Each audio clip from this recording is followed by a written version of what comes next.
قال النبي صلى الله عليه وسلم كلمتان حبيبتان إلى الرحمن خفيفتان على اللسان ثقيلتان في الميزان سبحان الله وبحمده سبحان الله العظيم.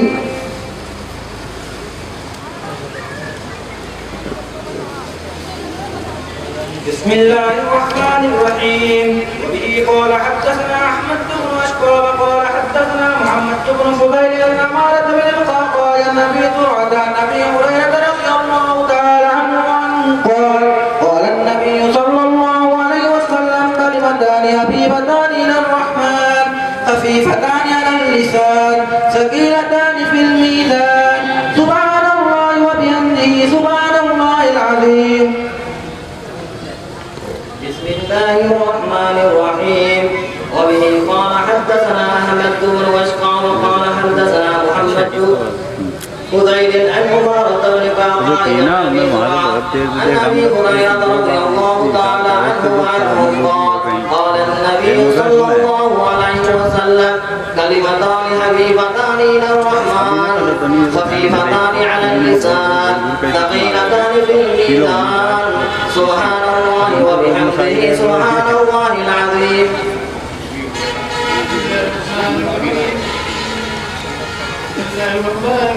عن ابي هريره رضي الله تعالى عنه قال النبي صلى الله عليه وسلم كلمتان حبيبتان الى الرحمن خفيفتان على اللسان ثقيلتان في الميزان سبحان الله وبحمده سبحان الله العظيم. بسم الله الرحمن الرحيم. عن ابي هريره رضي الله تعالى عنه قال قال النبي صلى الله عليه وسلم كلمتان حبيبتان الى الرحمن خفيفتان على اللسان ثقيلتان في الميزان سبحان الله وبحمده سبحان الله العظيم. بسم الله الرحمن الرحيم. عن أبي هريرة رضي الله تعالى عنه قال قال النبي صلى الله عليه وسلم كلمتان حبيبتان إلى الرحمن خفيفتان على اللسان ثقيلتان في الميزان سبحان الله وبحمده سبحان الله العظيم.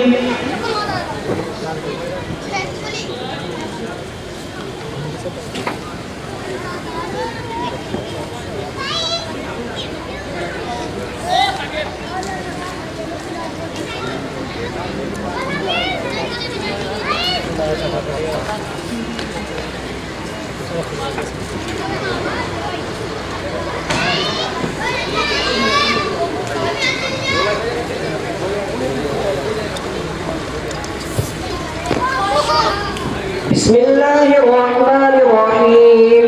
وبه قال حدثنا أحمد بن أشهاب قال حدثنا محمد بن فضيل عن عمارة بن القعقاع عن أبي زرعة عن أبي هريرة رضي الله تعالى عنه قال قال النبي صلى الله عليه وسلم كلمتان حبيبتان إلى الرحمن خفيفتان على اللسان ثقيلتان في الميزان سبحان الله وبحمده سبحان الله العظيم. بسم الله الرحمن الرحيم. عن أبي هريرة رضي الله تعالى عنه قال قال النبي صلى الله عليه وسلم كلمتان حبيبتان إلى الرحمن خفيفتان على اللسان ثقيلتان في الميزان سبحان الله وبحمده سبحان الله العظيم.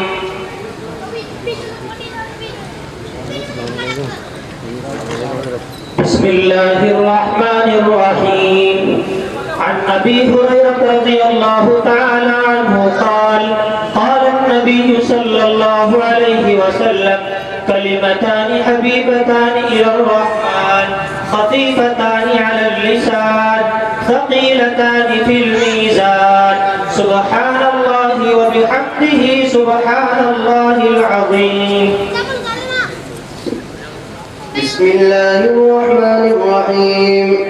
الحمد لله رب العالمين والصلاة والسلام على سيد المرسلين وعلى آله وأصحابه أجمعين وعلى أئمة الدين المتين وعلماء الإسلام والمحدثين إلى يوم الدين. أما بعد، قال الإمام الهمام قدوة الأنام أمير المؤمنين في الحديث أبو عبد الله محمد بن إسماعيل بن إبراهيم بن المغيرة البخاري الجعفي رضي الله عنه وأرضاه. باب قول الله ونذر الموازين القسط ليوم القيامة وأن أعمال بني آدم وقولهم يوزن. وقال مجاهد القسطاس العدل في الرومية ويقال القسط مصدر المقسط وهو العادل وأما القاصد فهو الجائر. وبه قال حدثنا أحمد بن وشكاب قال حدثنا محمد بن فضيل عن عمارة بن القعقاع عن أبي زرعة عن أبي هريرة رضي الله تعالى عنه قال قال النبي صلى الله عليه وسلم كلمتان حبيبتان إلى الرحمن خفيفتان على اللسان ثقيلتان في الميزان سبحان الله وبحمده سبحان الله العظيم.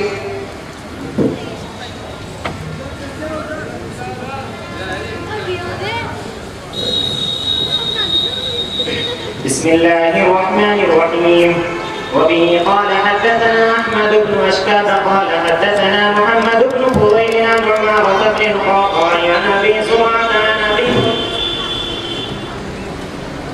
وبه قال حدثنا أحمد بن أشكاب قال حدثنا محمد بن فضيل عن عمارة بن القعقاع عن أبي زرعة عن أبي هريرة رضي الله تعالى عنه قال قال النبي صلى الله عليه وسلم كلمتان حبيبتان إلى الرحمن خفيفتان على اللسان ثقيلتان في الميزان سبحان الله وبحمده سبحان الله العظيم. بسم الله الرحمن الرحيم. عن أبي هريرة رضي الله تعالى عنه قال قال النبي صلى الله عليه وسلم كلمتان حبيبتان إلى الرحمن خفيفتان على اللسان ثقيلتان في الميزان سبحان الله وبحمده سبحان الله العظيم.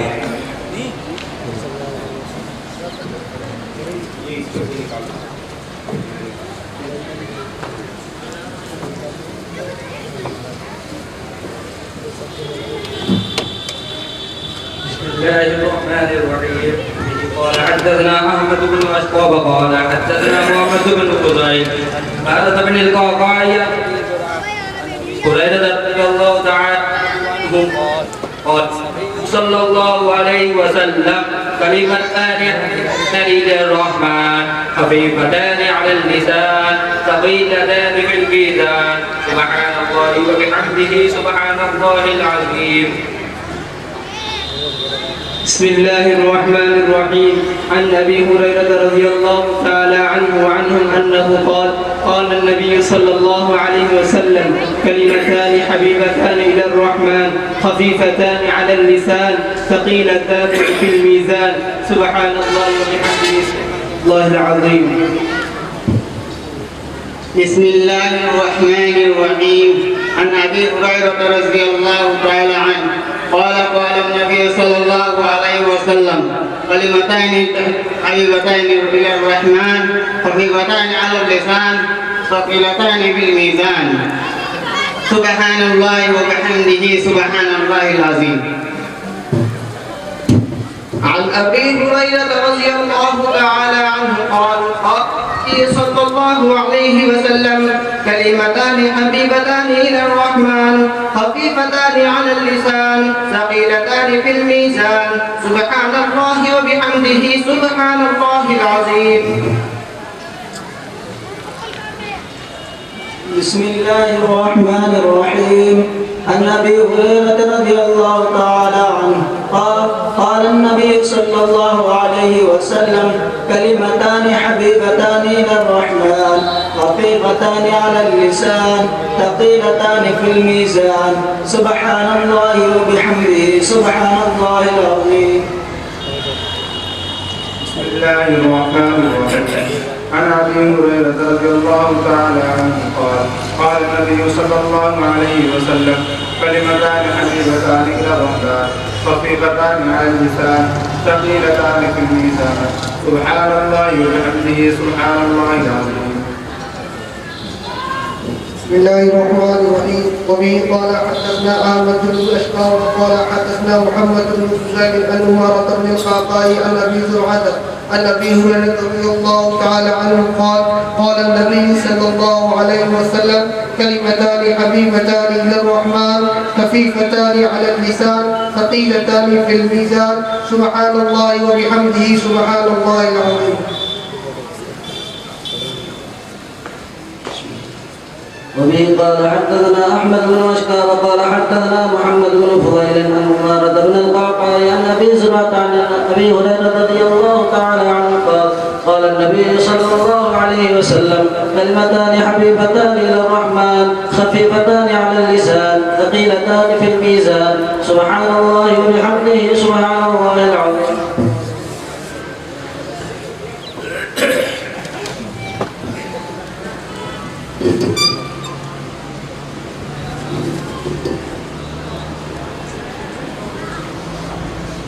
بسم الله الرحمن الرحيم. الحمد لله رب العالمين والصلاة والسلام على سيد الأنبياء والمرسلين وعلى آله وأصحابه أجمعين أما بعد فإني أقرأ عليكم ورفقائي بسندنا المتصل منا ومنكم إلى الإمام الهمام الحجة الثقة الثبت الشهير في الآفاق أمير المؤمنين في الحديث أبي عبد الله محمد ابن إسماعيل ابن إبراهيم ابن مغيرة ابن بردلبة جعفي يماني بخاري رحمه الله تعالى عنه. باب قول الله ونضع الموازين القسط ليوم القيامة وإن أعمال بني آدم وقولهم يوزن. وقال مجاهد القسطاس العدل بالرومية ويقال القسط مصدر المقسط وهو العادل وأما القاسط فهو الجائر. وبه قال حدثنا أحمد بن أشتاب قال حدثنا محمد بن فضيل عن عمارة بن القعقاع عن أبي زرعة عن أبي هريرة رضي الله تعالى عنه قال النبي صلى الله عليه وسلم كلمتان حبيبتان إلى الرحمن خفيفتان على اللسان ثقيلتان في الميزان سبحان الله وبحمده سبحان الله العظيم.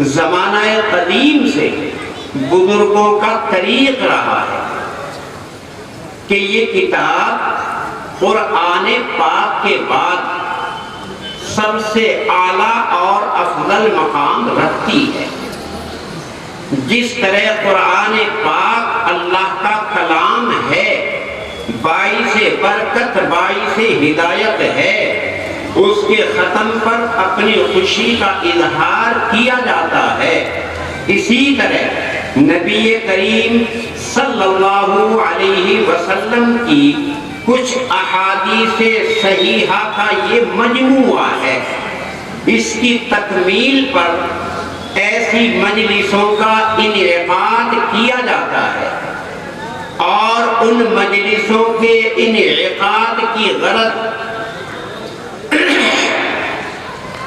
اللہ تبارک و تعالی سے اپنی گناہوں کی معافی اور آئندہ اللہ کے احکام کی اطاعت اور نبی کے طریق کو اختیار کرنے کے لیے ان مجلسوں کا انعقاد کیا جاتا ہے۔ امام بخاری رحمۃ اللہ علیہ نے اپنے اس کتاب میں اس آخری سبق میں اس حدیث کو کیوں اختیار کیا؟ یہاں اس وقت میں جو یہ مجلس منعقد ہے، یہ میرے اساتذہ اور خصوصاً حضرت والا مسیح الامت نور اللہ مرقدہ کا فیض ہے۔ چونکہ الحمدللہ میں نے 15 سال کی عمر سے حضرت والا کی خدمت میں ہی آج تک جلال آباد ہی میں مقیم ہوں۔ یہیں پر اللہ تعالیٰ کا فضل کہ میں نے جو حاصل کیا مفتاح العلوم جلال آباد سے ہی حضرت والا کی زیر نگرانی اور اپنے اساتذہ کی توجہ خاص سے اللہ نے مجھے یہ کچھ نبی کریم صلی اللہ علیہ وسلم کی احادیث کی خدمت کا موقع دیا۔ اسی بنا پر یہ اللہ تعالیٰ کا فیصلہ، اللہ کی حکمت کہ وہ جگہ بدلتے رہتے ہیں، مگر اللہ کا کلام، اللہ کے نبی کی احادیث قیامت تک جو کہ تو رہے گی۔ جو ایک جگہ ہے وہی زمین کے ہر خطے پر موجود ہے اور قیامت تک باقی رہے گی۔ میں نے بذات خود حضرت والا مسیح الامت سے یہ سبق 22 مرتبہ سنا ہے۔ حضرت کی ختم بخاری کی مجلس میں اللہ تعالیٰ نے مجھے یہ موقع دیا کہ مسلسل بلا ناغہ 22 مرتبہ اس مجلس میں ختم بخاری کی شریک رہا ہوں، لیکن اللہ تبارک و تعالیٰ نے یہ موقع دیا کہ یہاں بیٹھ کر وہی کتاب جو نبی کریم صلی اللہ علیہ وسلم کی جانب منسوب مصدق طریقے پر ہے، اسی کا یہ درس ہے۔ حضرت والا مسیح الامت نور اللہ مرقدہ کا فیضان جو انہوں نے اپنے اساتذہ، اپنے گروہ اور اپنے مربیوں کے ذریعے اس جلال آباد میں جس کی اشاعت اور افاضے کا ایک اعلیٰ مرتبہ اور مقام حاصل کیا، اللہ تبارک و تعالیٰ نے اسی جگہ پر یہ کتاب کے پڑھنے پڑھانے کا موقع دیا۔ اب جو حضرت سے میں نے سنا ہے اور جو دیگر کتابوں سے جس کی تائید اور تصدیق ہے، اسی کا حسب حال حسب ورود انشاءاللہ ذکر کرنے کا ارادہ ہے۔ حضرت والا جب یہ سبق پڑھایا کرتے تھے تو اجمالی طریقے پر پہلے 18 سوالات قائم فرماتے تھے ان درس اور اس سبق سے متعلق، اور پھر ان 18 سوالوں کا جواب عنایت فرماتے تھے۔ لیکن حضرت کی شان بڑی اعلیٰ شان تھی، صاحب نسبت ہونے کے ساتھ ساتھ میں اللہ تعالیٰ کا بڑا فضل تھا۔ بہت اللہ تعالیٰ کس طرح زمین پر حاکموں کو حکومت کے لیے قائم فرماتے ہیں، باطنی اعتبار سے بھی اللہ تبارک و تعالیٰ اپنے اس عالم کے نظام کو قائم فرماتے ہیں۔ ان باطنی نظام میں کوئی اپنے زمانے کا قطب ہوتا ہے، کوئی اپنے زمانے کا ابدال ہوتا ہے، کوئی اپنے زمانے کا صاحب ارشاد ہوتا ہے۔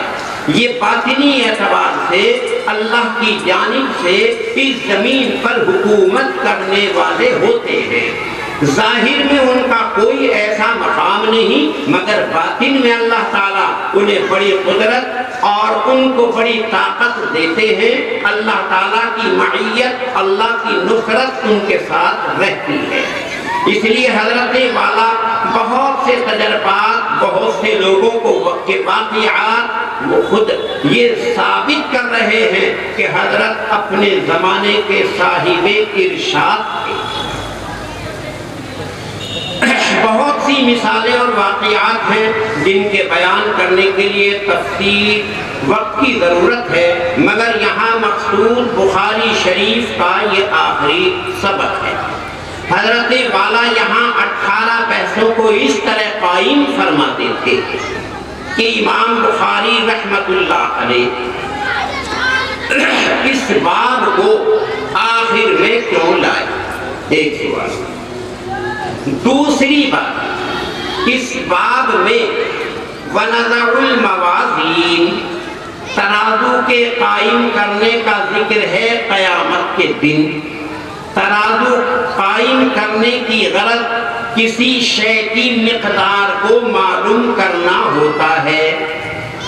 اب یہ سوال پیدا ہوتا ہے کہ اللہ تعالیٰ کو عالم الغیب والشہادہ ہے، ظاہر اور باطن کو جانتے ہیں، صغیر و کبیر اللہ کے علم میں ہے، آسمان و زمین اور پتھروں کے درمیان کی اشیاء سے واقف ہیں، اشیاء کے وجود سے پہلے اشیاء کا علم رکھتے ہیں۔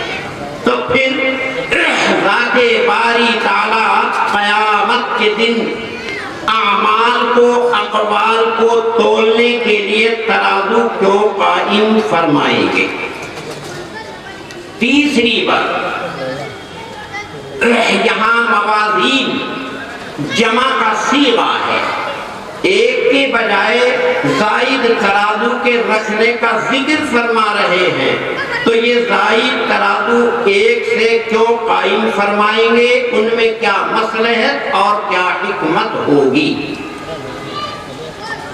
چوتھے، موازین یہ عربی کا لفظ ہے، جمع کا صیغہ ہے، اور اس کی صفت قسط لے کر کے آئے ہیں، اور یہ واحد کا صیغہ ہے۔ اصول کے اعتبار سے موازین جمع اور قسط واحد، ان دونوں کی مطابقت، مناسبت اور ربط کیسے صحیح ہوگا؟ لفظ قسط غیر عربی ہے، عربی زبان کا لفظ نہیں ہے، رومی زبان کا لفظ ہے، اور قرآن پاک عربی زبان میں ہے۔ اللہ تعالیٰ غیر عربی کو، قرآن پاک جو عربی زبان میں ہے، اس غیر لفظ کو قرآن پاک میں کیوں لے کر کے آئے؟ اس کے علاوہ لفظ قسط اضداد میں سے ہے، یعنی اس کے معنی دو آتے ہیں اور دونوں میں تضاد ہے۔ قسط کے معنی انصاف کے بھی آتے ہیں اور قسط کے معنی ظلم کے بھی آتے ہیں، تو یہاں کون سے معنی مراد ہے؟ اس کے علاوہ اعمال کو تولنے کے لیے میزان کو قائم کیا جائے گا، اقوال کو تولنے کے لیے ترازو کو قائم کیا جائے گا، تو کیا جتنے افراد ہیں تمام کے لیے ترازو قائم کی جائے گی ان کے اعمال یا اقوال تولنے کے لیے، جبکہ ذات باری تعالیٰ کا ارشاد فَلَا نُقِيمُ لَهُمْ يَوْمَ الْقِيَامَةِ وَزْنًا میں جو غیر ایمان والے ہوں گے ان کے اعمال کا ہم کوئی وزن نہیں کریں گے۔ تو اس آیت میں اور دوسری آیت میں تضاد معلوم ہوا کہ یہاں مطلقاً تمام کے اعمال کو تولا جائے گا، اور فلا نقیم لہم یوم القیامت وزنا سے ثابت ہوا کہ ہم کچھ لوگوں کے لیے میزان قائم نہیں کریں گے۔ آٹھویں بحث یہاں پر یہ ہے، آٹھواں سوال، کہ اقوال افعال یہ تو بغیر جسم کے ہیں، ان میں جسم نہیں ہے، طول عرض عمق نہیں ہے، جوہر نہیں ہے، یہ تو اعراض میں سے ہیں۔ اعراض جس کے اندر جسم نہیں ہوتا، اور جب ان میں جسم نہیں ہے، زبان سے کوئی بات نکالی، اپنے جوارے سے کوئی عمل کیا، تو ان کا کوئی وجود نہیں۔ جب ان کا وجود نہیں تو پھر ان کا وزن کیسے کیا جائے گا؟ یہ 8 بحثیں، 8 سوالات تو ترجمہ باب اس عنوان سے متعلق ہے، اور 10 بحثیں روایت سے متعلق ہے۔ ان 10 بحثوں میں 2 سند سے متعلق ہیں اور 8 متن حدیث سے متعلق ہیں، تو یہ کل 18 بحثیں ہیں۔ اختصار کے ساتھ حضرت والا کو 4-5 گھنٹے تک اس سلسلے میں گفتگو فرماتے تھے، لیکن اختصار کے ساتھ میں یہاں امام بخاری رحمت اللہ علیہ اس باب کو آخر میں کیوں لائے؟ جواب، ذات باری تعالیٰ نے انسانوں کو پیدا فرما کر اپنے سے تعلق کا حکم دیا، اور تعلق بھی عبادت کے ذریعے۔ وَمَا خَلَقْتُ الْجِنَّ وَالْإِنسَ إِلَّا لِيَعْبُدُونِ، ہم نے انسان اور جنات کو عبادت کے لیے پیدا کیا، اور عبادت معبود کی جاتی ہے، لیکن معبود اللہ کی ذات ہے۔ اب اللہ کی ذات کو ہمیں پہچاننا ضروری ہے۔ جب ہم اللہ کی ذات کو پہچانیں گے تب اللہ تعالیٰ سے ہم تعلق رکھیں گے، بغیر کسی معرفت کے، بغیر کسی جان اور پہچان کے کسی سے تعلق نہیں ہوتا۔ وہ تعلق رشتے کا ہو، وہ تعلق قربت کا ہو، وہ تعلق کسی صفت کا ہو، کسی کمال کا ہو، اللہ تبارک و تعالیٰ میں یہ تمام چیزیں بدرجہ اتم موجود ہیں۔ اللہ تعالیٰ ہمارے قریب ہے، اللہ ہمارا خالق اور ہم اللہ کی مخلوق ہیں۔ اللہ تبارک و تعالیٰ کی ذات با کمال ہے، اللہ کی ذات ہر خزانوں کی خالق اور ہر خزانے کو دینے پر قدرت رکھنے والی ہے۔ ذات باری تعالیٰ بذات خود فرماتے ہیں انا اقرب الیہ من حبل الورید، میں انسان کی جان سے بھی زیادہ انسان کے قریب ہوں، انسان کی جان سے بھی زیادہ انسان کے قریب ہوں۔ صحابہ نے نبی کریم صلی اللہ علیہ وسلم سے معلوم کیا کہ اے اللہ کے نبی، آپ ہمیں یہ بتائیں اللہ ہمارے قریب ہے یا اللہ ہم سے دور ہے؟ اگر دور ہو تو ہم آواز سے پکاریں، اگر قریب ہو تو آہستہ سے پکاریں۔ تو جواب میں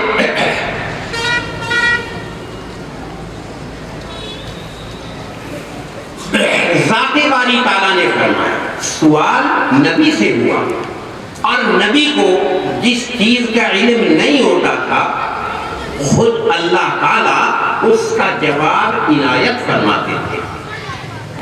نبی سے جب معلوم کیا تو اللہ نے جواب فرمایا، اِذَا سَأَلَكَ عِبَادِي عَنِّي، جب آپ سے میرے بندے میرے بارے میں سوال کریں، فَإِنِّي قریب، میں قریب ہوں۔ کتنا قریب؟ جو جان کی رگ ہے اس سے بھی زیادہ قریب ہے، چونکہ انسان دو چیزوں کے مجموعے کا نام ہے، ایک روح اور ایک یہ بدن۔ روح اور بدن یہ دو چیز ہیں، ان کو جب ایک جگہ جمع کیا جائے گا تو یہ انسان بن جائے گا، اور جب روح کو بدن سے الگ کر دیا جائے گا تو پھر وہ انسان نہیں رہتا، وہ جیفا، میتا، مردار، لاش بن جاتا ہے۔ اسے انسان نہیں کہتے، اسے جنازہ کہتے ہیں، اسے میت کہتے ہیں، اسے لاش کہتے ہیں۔ اب یہ روح اور بدن دو چیز ہیں، ان دونوں چیزوں کو ملانے والی ذات ایک جگہ اللہ کی ہے، اور ملانے والا ملنے والوں سے زیادہ قریب ہوتا ہے۔ جیسے یہ دو کاغذ ہیں، اب ان دونوں کو ہمیں ایک جگہ ملائیں تو انہیں ملانے کے لیے ہمیں درمیان میں گوند لگانے کی ضرورت پڑے گی۔ گوند کو لگائیں گے تو دونوں ایک بن جائیں گے۔ اب ایک کاغذ دوسرے کاغذ سے قربت تو رکھتا ہے مگر گوند دونوں سے بھی زیادہ دونوں کے قریب ہے۔ اسی طرح اللہ کی ذات ہماری جان کی جو رگ ہے جسے ہم روح کہتے ہیں، بدن میں ڈالنے والی اللہ کی ذات ہے، تو اللہ ہمارے اتنا قریب ہے۔ تو ذات باری تعالیٰ سے ہمیں اپنا رب، اپنا تعلق قائم کرنا، لیکن اللہ کی جو عین ذات ہے اس ذات کو ہم نہ اپنے ہاتھوں سے چھو سکتے، نہ اپنی ان آنکھوں سے دیکھ سکتے، نہ ہم اللہ تعالیٰ کی زیارت اس دنیا کی زندگی میں کر سکتے۔ اور اللہ نے ہمیں پیدا کیا اپنی اطاعت، اپنی عبادت کے لیے۔ اب ہم اللہ تعالیٰ کی معرفت کیسے حاصل کر سکتے ہیں؟ امام بخاری رحمت اللہ علیہ اپنے زمانے کے بڑے باکمال عالم، مجتہد، محدث تھے۔ امام بخاری رحمت اللہ علیہ نے اس بات کو پہچان کر اپنی کتاب کی ابتدا بدایت وحی سے کی۔ سب سے پہلا سبق کیف کان بدء الوحی الی رسول اللہ، اللہ کی طرف سے پیغام نبی تک کس طریقے سے آیا۔ ہم اللہ تعالیٰ کو جو جان سکتے ہیں، اللہ کو جو پہچان سکتے ہیں، تو وہ اللہ کے کلام سے جانا اور پہچانا جائے گا۔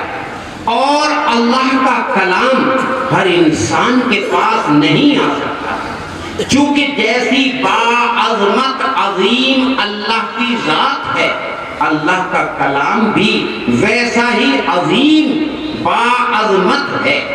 اس لیے اللہ تعالیٰ کا جو کلام انسانوں کی ہدایت کے لیے آیا، اس کے لیے ذات باری تعالیٰ نے اولاً قلم کا واسطہ لیا، قلم کے ذریعے اپنی بات لوح میں محفوظ فرما دی، اور لوح محفوظ سے اللہ تبارک و تعالیٰ نے انبیاء جو باطن کے اعتبار سے نور اور ظاہر کے اعتبار سے انسان، چونکہ اللہ تبارک و تعالیٰ کی ذات نورانی اور اللہ تعالیٰ کی معرفت کا حاصل کرنا وہ علم نورانی سے ہوگا.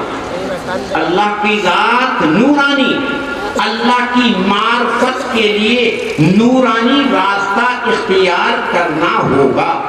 اور اللہ تعالیٰ کا نورانی راستہ وہ اللہ کا کلام ہے. نور اللہ تعالیٰ کی صفات، اللہ کی ذات سے شعاعیں صفات کی صورت میں نکلتی ہیں، اور وہ صفات اللہ تعالیٰ نے اپنے کلام کے ذریعے فرمائی ہیں. کلام کا لباس نورانی صفات کو دیا. اس اللہ کے کلام کو جو ایک لباس ہے نور کا، وہ اللہ نے قرآن پاک کی صورت میں عنایت فرمایا. اسی بنا پر اللہ کی ذات قدیم، اللہ کا کلام قدیم، لیکن ہماری زبان سے جو الفاظ نکلتے ہیں یہ حادث ہے، یہ قدیم نہیں ہے. مگر اللہ تبارک و تعالیٰ کا جو کلام نفسی ہے وہ قدیم ہے، اور اس کلام قدیم کو ہم تک پہنچانے کے لیے لباس الفاظ کا عنایت فرمایا. ان الفاظ کے ذریعے اللہ کی نورانیت کو ہم لے رہے ہیں. اور یہ قرآن پاک جو کاغذات میں ہے، کاغذ کو جلا دو، پانی میں ڈال دو، ختم ہو جائے گا. لیکن اللہ کا جو کلام نفسی ہے، جس کو کلام حقیقی کہتے ہیں، جو عین قدیم اللہ کا کلام ہے، اس کو یہ لباس اللہ نے الفاظ کا دیا. یہ الفاظ حادث ہیں. جیسا کہ نبی کریم صلی اللہ علیہ وسلم کی ذات گرامی، نہ زمین نہ آسمان کسی چیز کا وجود نہیں تھا. اللہ تعالیٰ نے نبی کے وجود کو موجود فرما دیا. خود معروف مشہور حدیث ہے، لولا کا لما خلقت الافلاک والارضین، اگر آپ کا وجود نہ ہوتا زمین اور آسمانوں کو میں پیدا نہ کرتا. خود نبی کریم صلی اللہ علیہ وسلم فرماتے ہیں انا نبی والآدم بین الماء والتین، مجھے تو اللہ نے نبی بنا دیا تھا، ابھی تو آدم کا وجود نہیں تھا. آدم کا تو مادہ ابھی پانی اور مٹی ہی میں تھا، اور مجھے اس سے پہلے نبی بنا دیا تھا. لیکن اس وقت میں نبی کا وجود کیسا تھا؟ جو نبی کو نبی بنایا تو نبی کا وجود ایک نورانی صورت میں تھا. اب ہم اس نورانی صورت سے اگر وہ ہمارے سامنے آئے ہم اس سے نفع حاصل نہیں کر سکتے.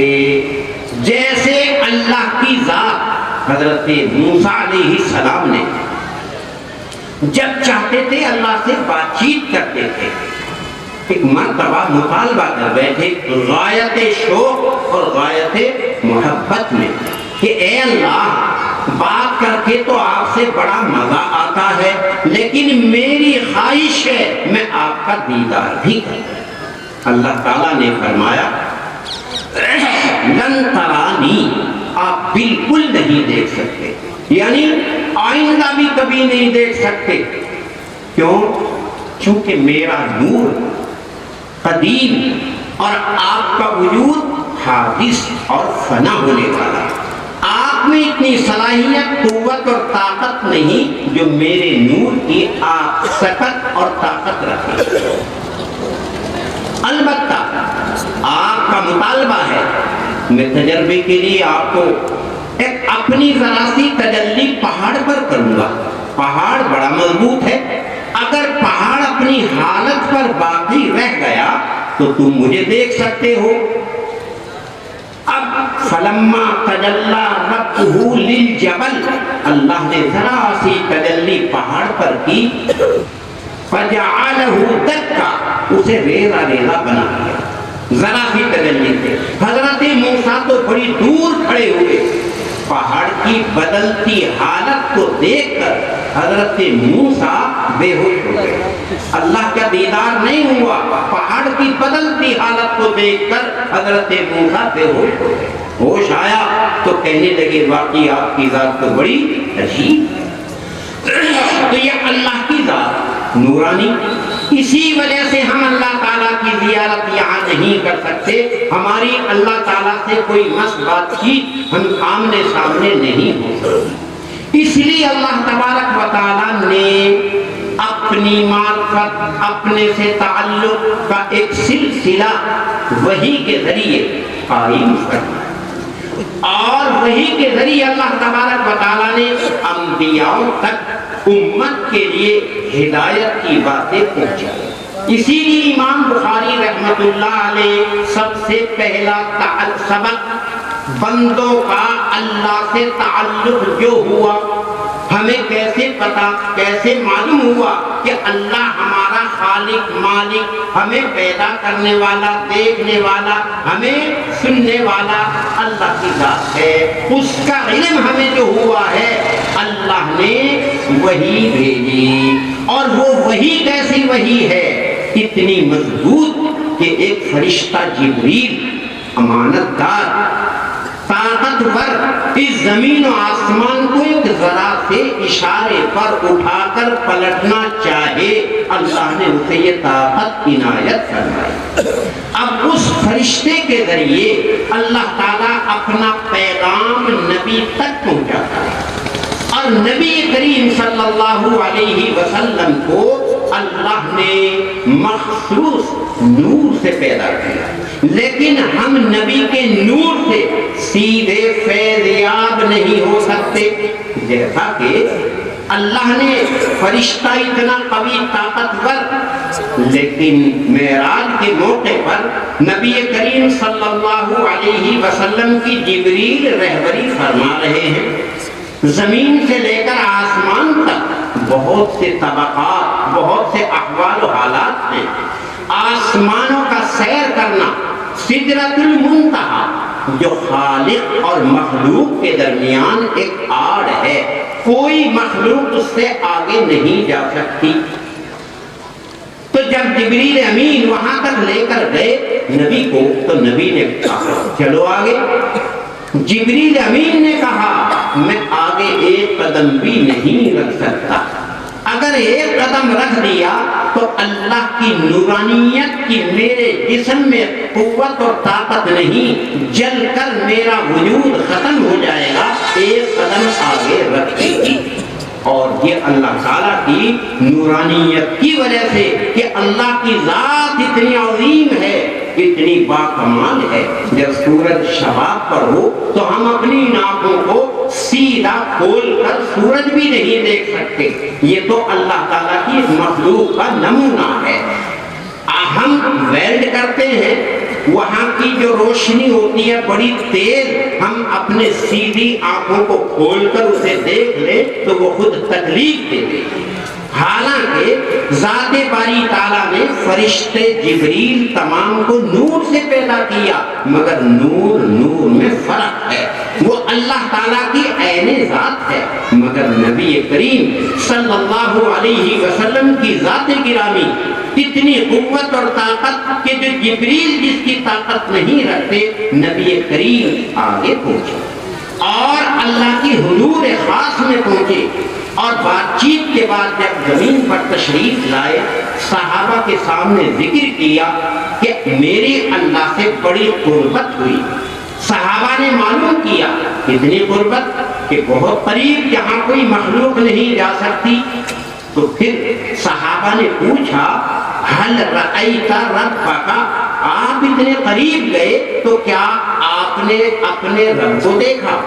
اللہ کے نبی نے کہا نعم رأیت ربی، میں نے اپنے خدا کو دیکھا، کأنہ نورانی، دیکھا، مگر یہ نہیں معلوم کیسا طویل عریض لمبا چوڑا موٹا کیسا، کچھ نہیں، مجھے تو نور کی شکل میں اب نور کی کوئی حالت حقیقت نہیں بتا سکتا.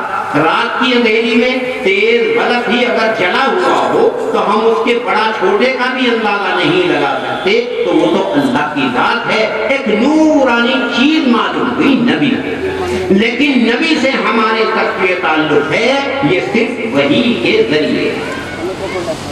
اسی لیے نبی کریم صلی اللہ علیہ وسلم کا جسم ایک نورانی ہے، مگر نبی سے بھی ہم سیدھا فیض حاصل نہیں کر سکتے. اللہ نے یہ نور نبی کے مادے کا ابراہیم کی پشت سے لے کر منتقل کرتے رہے.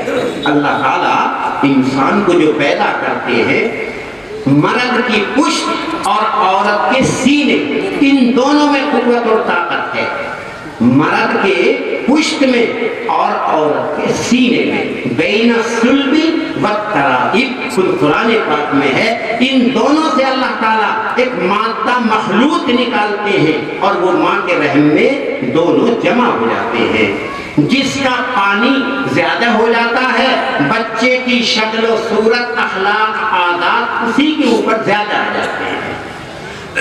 تو اللہ تعالیٰ نے نبی کریم صلی اللہ علیہ وسلم کے نور کو حضرت آدم کی پشت سے لے کر عبداللہ کی پشت تک منتقل کرتے رہے، لیکن سیدھے نور سے ہم نفع حاصل نہیں کر سکتے تھے. تو اللہ نے نور نبی کو جس میں نبی عنایت فرمایا کہ باطن سے تو تعلق ہے اللہ کی جانب اور ظاہر میں تعلق ہے انسان سے. اسی بنا پر دونوں طرف سے تعلق ہوگا تو اللہ کا فیض لینے کی صلاحیت آ گئی، اور بندوں سے مناسبت ہے تو بندوں کو نفع پہنچانے کی صلاحیت آ گئی. اگر کوئی فرشتہ سیدھا ہم سے بات کرے تو ہم اس سے فائدہ حاصل نہیں کر سکتے. نبی میں اللہ نے یہ صلاحیت اور یہ طاقت دی ہے کہ اللہ کا کلام نبی پر آتا ہے، اور نبی بحیثیت بشریت کے انسانوں سے تعلق رکھتا ہے، مناسبت رکھتا ہے. تو اللہ سے فیض لیا اور بندوں کو فیض پہنچایا اس ایک مناسبت کی وجہ سے. جیسے انسان کا بدن ہے، جہاں بھی جوڑ ہے بدن میں، اب ایک ہڈی ہے ایک گوشت. گوشت نرم ہے، ہڈی سخت ہے. اب ایک کا ایک سے فائدہ حاصل کرنے کے لیے مناسبت کا ہونا ضروری ہے. اب گوشت میں رگیں ہیں، رگوں میں خون ہے. اس خون کو ہڈی تک پہنچانے کے لیے ہڈی اور گوشت کے درمیان ایک چیز اللہ نے پیدا کی ہے جسے ہم پٹھا کہتے ہیں. دیکھنے میں گوشت کی طرح ہے، بڑا نرم، اور باطن میں سیرت میں اندرونی اتنا مضبوط ہے اگر اسے خوب پکائیں، پکانے سے بھی وہ نہیں پکتا. ہڈی کو ہم پکائیں جیسی رکھیں گے ویسی ہی نکل کر آئے گی. پٹھا بھی جو پیلے رنگ کا ہوتا ہے وہ ظاہر میں تو نرم گوشت کی طرح، اب اس نے فیض حاصل کیا رگوں سے اور پھر پہنچا رہا ہے وہ ہڈیوں کو. تو یہ ہے بندے اور نبی کے درمیان ایک مثال کہ نبی کا اندر تو نورانی ہے اور جسم بشری ہے. خود اللہ تعالیٰ فرماتے ہیں کہ نبی کریم صلی اللہ علیہ وسلم کی ذات گرامی یوں فرماتی ہے، انما انا بشر مثلکم، ظاہر میں تمہیں جیسا انسان ہوں، کھاتا بھی ہوں، پیتا بھی ہوں، بیوی بچوں سے بھی میرا تعلق ہے، لیکن باطن کے اعتبار سے نبی نورانی ہے. اسی بنا پر نبی کریم صلی اللہ علیہ وسلم کی ذات گرامی اللہ کا فیض لینے والی نورانیت کی وجہ سے اور بندوں اور امت تک پہنچانے والی بشریت کے اعتبار. تو امام بخاری رحمۃ اللہ علیہ سب سے پہلا سبق، سب سے پہلا باب بخاری شریف کا کہ اللہ کے نبی پر وحی کیسے نازل ہوئی، یعنی اللہ کا پیغام نبی پر کیسے آیا. جواب فرمایا، انا اوحینا الیک کما اوحینا اوحینا الی نوح والنبیین من بعدہ، کہ جس طرح ہم نے نوح کو اور نوح کے بعد جتنے بھی انبیاء آئے ان پر وحی نازل فرمائی، اسی طریقے سے میں نے آپ پر وحی بھیجی ہے۔ اب یہ ہے وحی اللہ کا کلام۔ دراصل علم جو ہے وہ ایک نور ہے، علم ایک نور ہے، اور وہ نور اللہ تبارک و تعالی اولاً دو طرح عنایت فرماتے ہیں۔ ایک علم جس کو علم کسبی کہتے ہیں، ایک علم جس کو علم وہابی کہتے ہیں، علم لدنی کہا جاتا ہے۔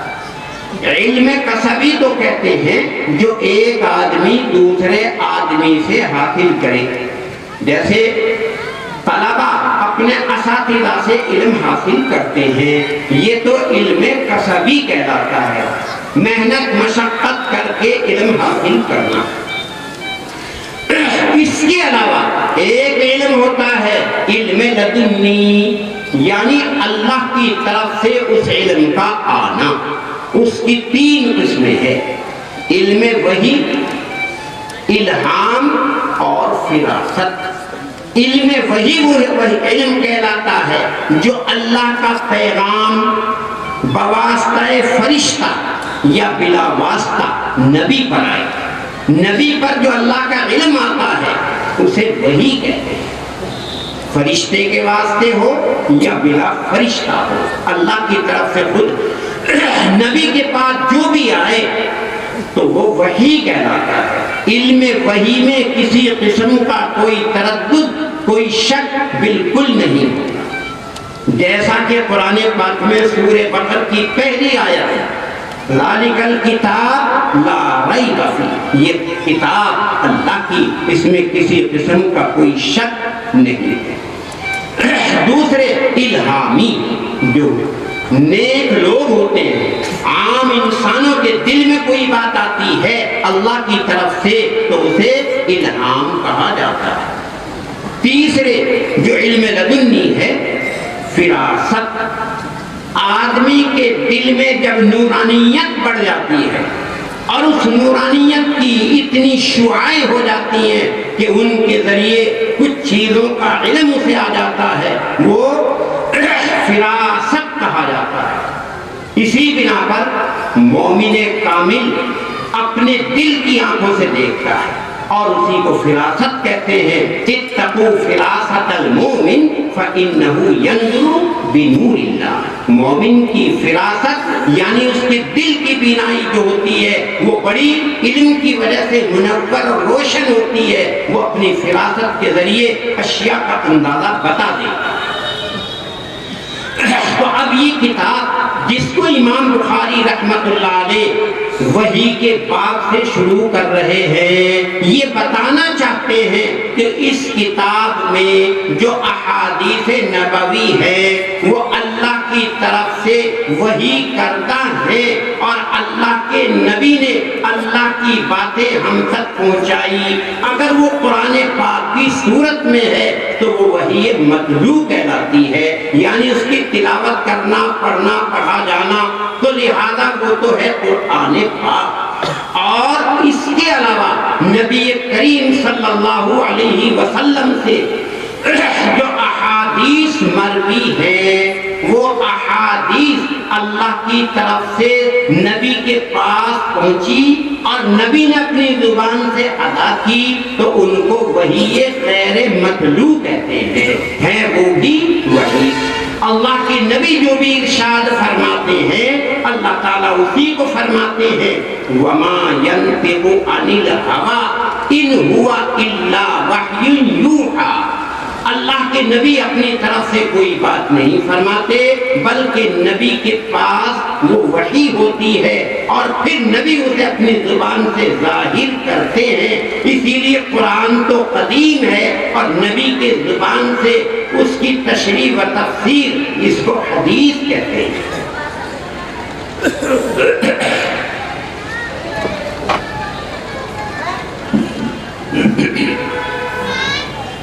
تو اب امام بخاری رحمت اللہ علیہ نے بندوں کا اللہ تعلق وحی کے ذریعے ہوا۔ جب یہ وحی کے ذریعے بندوں کا اللہ سے ایک تعلق ہو گیا تو اب اس کے بعد خود امام بخاری رحمت اللہ علیہ سب سے پہلے پھر ایمان کا باب لائے کہ جس ذات کا تعلق وحی کے ذریعے ہو گیا اب اس کی بات کو ماننا، اس کی ذات پر ایمان لانا اور اس کی صفات کا قبول کرنا اب یہ بندوں کے لیے لازم ہے۔ اب پوری کتاب میں امام بخاری رحمت اللہ علیہ نے ایمان کے بعد اعمال کا ذکر فرمایا، اور اعمال بھی ہر طرح کے، چاہے وہ عبادات سے متعلق ہو، چاہے وہ معاملات سے متعلق ہو، چاہے وہ معاشرے سے متعلق ہو، زندگی کے ہر قدم سے تعلق رکھنے والی ہر چیز کا امام بخاری رحمت اللہ علیہ نے اپنی کتاب میں ذکر فرمایا۔ آخر ذکر کرتے کرتے آخر میں پھر امام بخاری رحمت اللہ علیہ توحید کا باب لائے، توحید کا بیان لائے۔ شروع میں وحی کا ذکر تو آخر میں توحید، توحید کے معنی اللہ کو ایک ماننا اور اللہ کی جتنی صفات ہیں ان تمام کو تسلیم کرنا۔ امام بخاری رحمت اللہ علیہ اپنی اس کتاب میں دراصل نبی کریم صلی اللہ علیہ وسلم کی 6 لاکھ حدیثوں کو اپنے سینے میں محفوظ فرماتے تھے۔ 6 لاکھ حدیثیں امام بخاری رحمت اللہ علیہ کو حفظ یاد تھی، اور ایک تاریخ کے مطابق نبی کی احادیث جو کتابوں میں مستند طریقے پر ہیں 27 لاکھ حدیثیں کتابوں کی صورت اور شکل میں امت کی رہبری کے لیے ہیں۔ امام بخاری رحمت اللہ علیہ تنے تنہا 6 لاکھ حدیثوں کے حافظ تھے۔ اب ان 6 لاکھ حدیثوں میں سے امام بخاری رحمت اللہ علیہ اپنی اس کتاب میں کل 7,000 حدیثیں لائے ہیں، اور مقررات کو جو ایک حدیث جگہ جگہ پر ہے اسے ایک شمار کریں تو اپنی اس کتاب میں کل 2,500 حدیثیں لائے ہیں۔ ان 2,500 حدیثوں کو امام بخاری رحمت اللہ علیہ نے بڑے اہتمام کے ساتھ میں اپنی اس کتاب میں جمع فرمایا۔ اسی بنا پر تو ان کے تقوی اور طہارت اور عظمت کی وجہ سے تمام کتابوں کے مقابلے میں قرآن پاک اصح الکتب بعد کتاب اللہ البخاری کا مصداق ہے۔ اب یہ کتاب جس میں امام بخاری رحمت اللہ علیہ زندگی کے ہر شعبے کی بات کو بیان کرنے کے بعد آخر میں آخری دن کی کیفیت اور حالت بیان کر رہے ہیں۔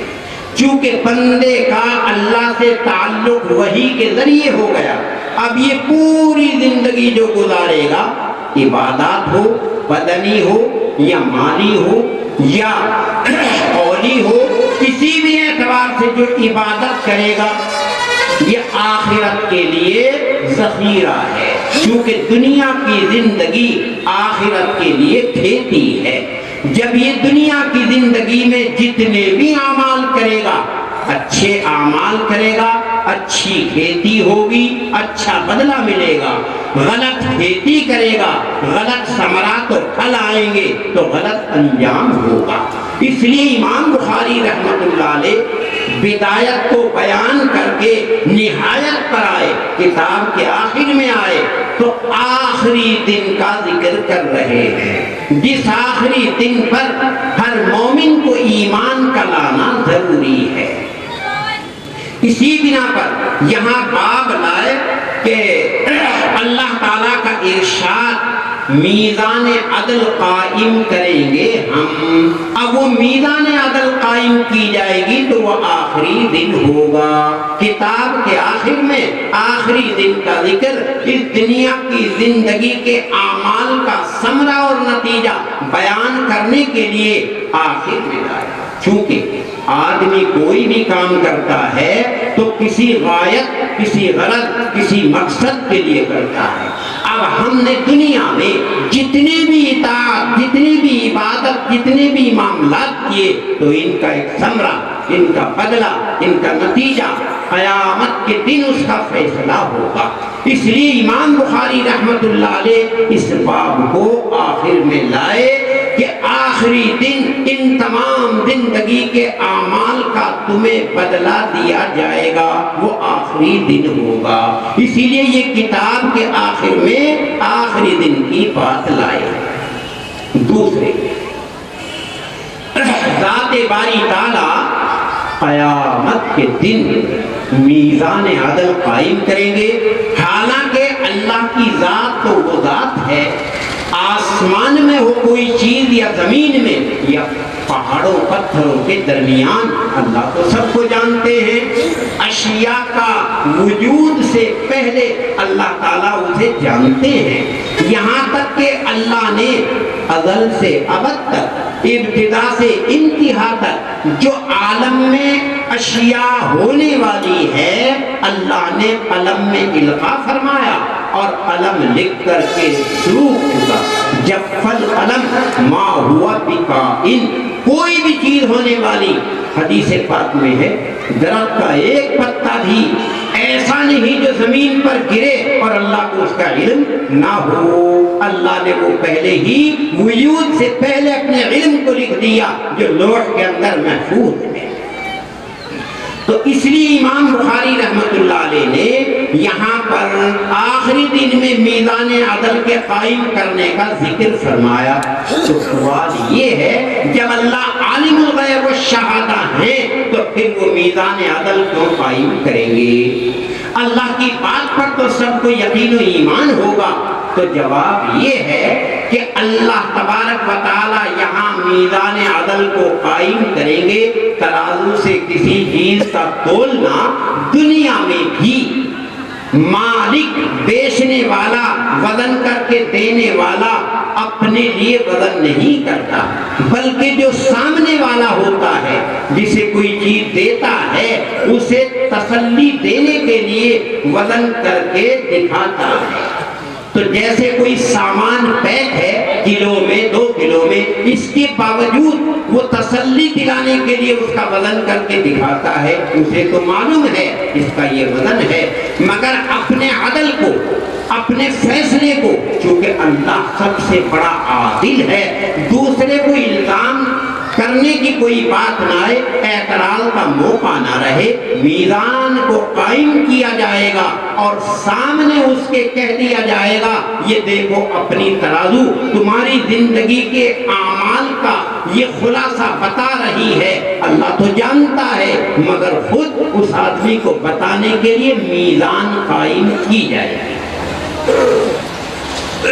تیسرے، اللہ تبارک و تعالی جو قیامت کے دن میزان قائم کریں گے یہ جمع کا صیغہ لائے، یعنی بہت سی ترازو قائم کریں گے. کوئی مشکل نہیں، دنیا میں بھی ہم بہت سے ترازو الگ الگ ہوتی ہیں. کوئی لکڑی تولنے کی، کوئی سونا چاندی تولنے کی، کوئی غلہ سامان تولنے کی، کوئی بڑے بڑے ٹرک وغیرہ تولنے کے لیے، کوئی ٹرین اور ہوائی جہاز تولنے کے لیے، مگر ان کی میزان الگ الگ ہے. ٹرین کو تولا جاتا ہے، خود وہیں پر میٹر لگا دیا، وہ خود وزن بتا دیتا ہے کہ اس میں کتنا وزن ہے.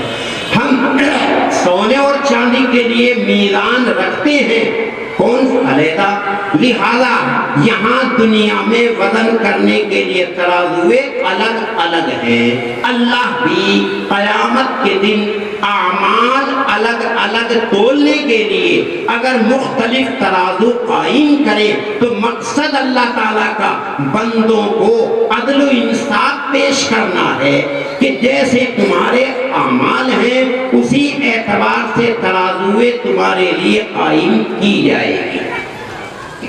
یا اس کے علاوہ دراصل حدیث پاک میں ہے قیامت کے دن جو وہ ترازو ہوگی اس کے 2 پلڑے ہوں گے اور ایک پلڑا اتنا بڑا ہے 7 زمین 7 آسمان اس میں رکھ دیے جائیں گے تو وہ سب کو اپنے اندر سنبھالے گا. ایک پلڑا اتنا بڑا تو پھر گویا وہ اتنا عظیم بہت سی ترازوؤں کا تنہا کام کرے گا. تو جب کوئی اتنا عظیم و بڑا ہو تو جماعت کے قائم مقام ہوتا ہے.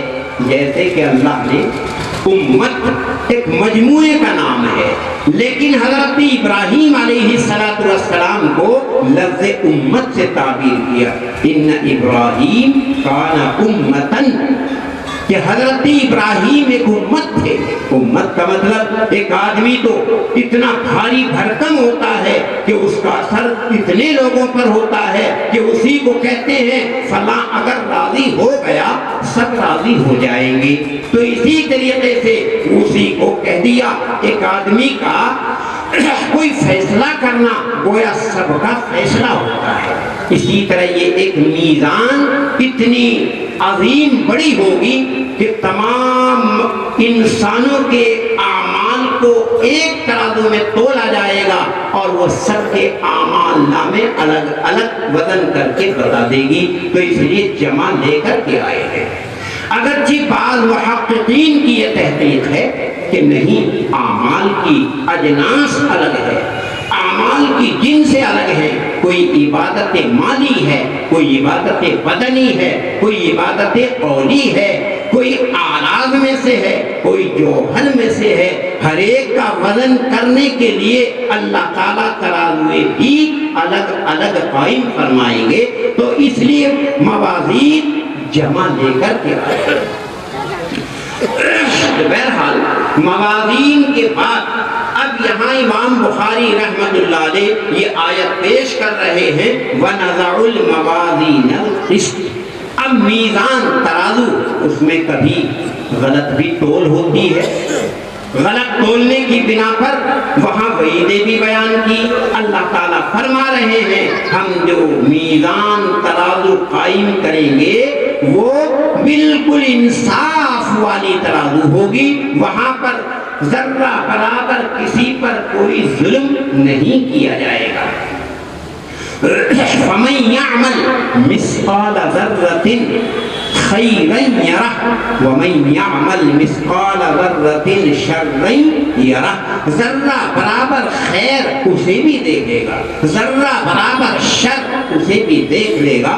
تو اللہ تبارک و تعالی میزان موازین کی صفت قسط لا کر بتا رہے ہیں. وہ ترازوے تمام کی تمام انصاف والی ترازو ہوگی عدل والی ترازو ہوگی. کسی کے اعمال میں ذرا سی کمی بیشی نہیں کی جائے گی. لیکن یہاں قسط واحد ہے اور موازین ہے ہند میں انوکھا مرکز تحفظ دین.